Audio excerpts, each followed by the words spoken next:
स्वागत है आप सभी का बोर्ड परीक्षा 2024 में। आप सभी के लिए शुभकामनाओं के साथ में चैप्टर नंबर 1 वैद्युत आवेश और क्षेत्र से निम्न क्वेश्चंस को मैं आपके लिए लेके आया हूं।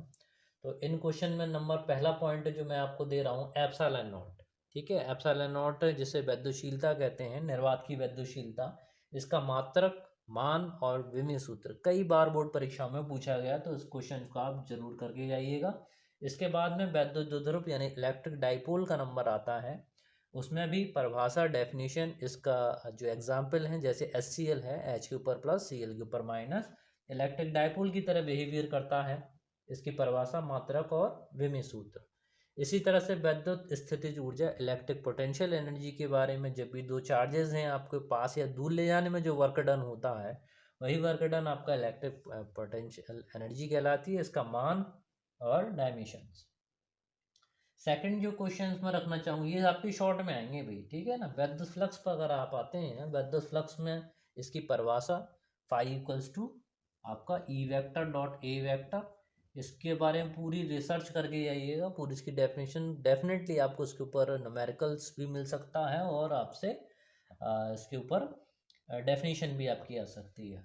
थर्ड पे इलेक्ट्रिक डाइपोल की डेफिनेशन भी आ सकती है। इलेक्ट्रिक डाइपोल को मैं यहाँ भी प्लेस दे चुका हूँ, यहाँ पर मेन रूप से है कि उसके कारण अक्षीय स्थिति और निरक्षीय स्थिति है। दो इसके डेरिवेशन है।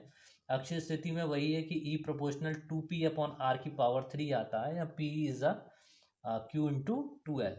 ठीक है, ये इसका रोल को ध्यान रखिएगा। निरक्षीय स्थिति में जिसका जस्ट हाफ हो जाता है। तो इन दोनों डेरिवेशन, दोनों निगमनों को इस साल के लिए मोस्ट इंपॉर्टेंट मैं मानता हूँ। क्वेश्चन नंबर 4 भी इंपॉर्टेंट है, बल युग्म आघूर्ण। तो बल युग्म आघूर्ण टॉर्क की डेफिनेशन क्या है कि जब भी आप किसी इलेक्ट्रिक डायपोल को किसी इलेक्ट्रिक फील्ड में रखते हैं, तो उसके ऊपर एक, दोनों तरफ एक जो आपके इलेक्ट्रिक फोर्स है उसका पेयर काम करने लगता है, उसके कारण रोटेट करता है, वो घूमने की स्थिति में होता है। तो वहाँ पर ये प्रक्रिया आपका बल आघूर्ण कहलाती है। टाउ इक्वल्स टू आपका पी ई साइन थीटा। ठीक है, तो इसका निगमन इस साल के लिए मोस्ट इंपॉर्टेंट आप लोग, मैं इसको कहूँगा। नंबर 5 पर आते हैं, गॉस की प्रमेय। अगर आप डिक्टेंशन की तैयारी कर रहे हैं तो गॉस की प्रमेय कितनी इंपॉर्टेंट है आपको बताना ज़रूरी नहीं है। तो गॉस की प्रमेय तो आप मान के चलिए कि वो तो भाई बेसिक है। तो यहाँ पर उसके अनुप्रयोगों में दो अनुप्रयोग मैं आपको बताऊंगा। चालक चादर के समीप वाला मोस्ट इंपॉर्टेंट रखिएगा, और रेखीय आवेश घनत्व यानी E प्रोपोर्शनल 2λ/r।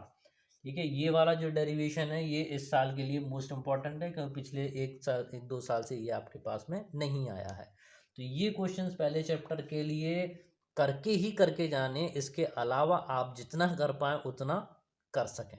ठीक है, तो ऐसी शुभकामनाओं के साथ में कि ये मटेरियल आपके अंकों को प्राप्त करने में के लिए आपकी बहुत बहुत हेल्प करेगा, और इसी तरह से मेरे साथ बने रहिए। नेक्स्ट चैप्टर में हम जल्दी मिलते हैं। धन्यवाद, थैंक यू।